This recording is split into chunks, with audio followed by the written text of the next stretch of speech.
I'm glad these vaccines are finally rolling out. Let's just have a peek at the news. Oh.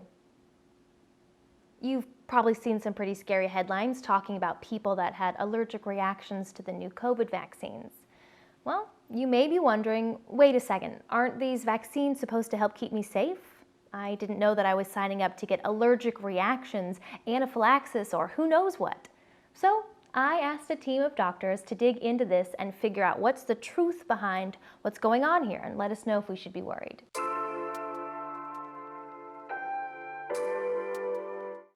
First things first, the COVID-19 vaccine isn't the only vaccine to cause allergic reactions. Just about all vaccines have had reports of allergic reactions or anaphylaxis. You might remember being asked if you're allergic to eggs before getting your flu shot. Ever wonder why? Well, for more than 70 years, flu vaccines have been made by growing the flu virus in chicken eggs. That means the flu vaccine contains small amounts of egg protein, and this could trigger an allergic reaction in someone who is allergic to eggs. It could also trigger a severe allergic reaction like anaphylaxis, where you can suddenly have a lot of trouble breathing. Thankfully, severe reactions are really rare, like literally 1 in a million, meaning for every 1 million injections given, 1 person will have an anaphylactic reaction. Scientists also found that most reactions to vaccines are caused by inactive ingredients in the vaccines, like the egg protein. There can be many inactive ingredients in a vaccine. They're called excipients, and they help the vaccines work better. For example, they may help strengthen your immune system's response so that it'll be more effective at fighting off an infection. Or they can make the vaccines easier to transport and store. Okay, now back to the COVID vaccine. You may have heard the term polyethylene glycol, or PEG. It's one of the inactive ingredients added to the COVID mRNA vaccines like Moderna or Pfizer's to make them more stable. PEG is widely used in products like creams, lubricants, and even foods, but it's relatively new for vaccines. Scientists believe that allergic reactions in these vaccines, if they occur, may be caused by PEG. So, in the same way you may have been asked if you have an egg allergy for the flu vaccine, you may be asked if you have a known allergy to PEG or polysorbate, and if so, you may be asked to avoid the Moderna and Pfizer vaccines. Or if you'd had your first vaccine dose and you had an allergic reaction, then maybe you'd be asked to see an allergist who can tell you if it's safe to get a second dose. Otherwise, and this will be for the vast majority of us, you can get the vaccine.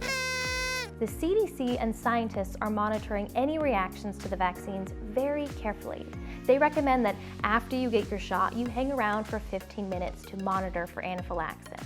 Although anaphylaxis is serious, it's also treatable with a shot of epinephrine given by a health professional who's monitoring you. If you've had an anaphylactic reaction before or an allergic reaction to a vaccine, you may be asked to hang around a bit longer, like 30 minutes. Wonder how to tell if you're having an anaphylactic reaction? Well, some symptoms are itching or swollen lips, mouth, tongue, or face, shortness of breath, cough, wheezing, hives, abdominal pain, nausea, vomiting, dizziness, or feeling faint. Having one of these symptoms doesn't necessarily mean that you're having an allergic reaction, but you should tell your nurse or doctor just to be safe. Okay, great, you're thinking. I know that you're telling me that these reactions are super rare, but anaphylaxis sounds terrible. Why would I sign up for anything that has the remote chance of causing anaphylaxis? To answer this question, let me just do a really quick comparison about the risk of getting anaphylaxis from the vaccine compared to the risk of the worst outcome of getting COVID: death. In the US, the overall risk of dying if you get COVID is about 1.7% or 17,000 per million. If you get the mRNA vaccine, your risk of anaphylaxis is about 3 to 4 per million. So overall, you're more than 4,000 times as likely to die of COVID than you are to have an anaphylaxis from the vaccine. And even if you have an anaphylactic reaction, it doesn't mean that you're gonna die. At the time that we're making this video, there hasn't been a single death in the US due to anaphylaxis from the COVID vaccines. So wow. Not even close.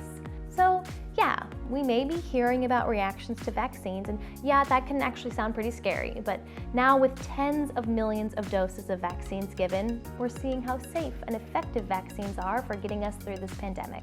Leave a comment below if you have any questions or you want us to cover any other health topics. And remember to hit the like button, share, and subscribe for more health videos. Thanks for watching.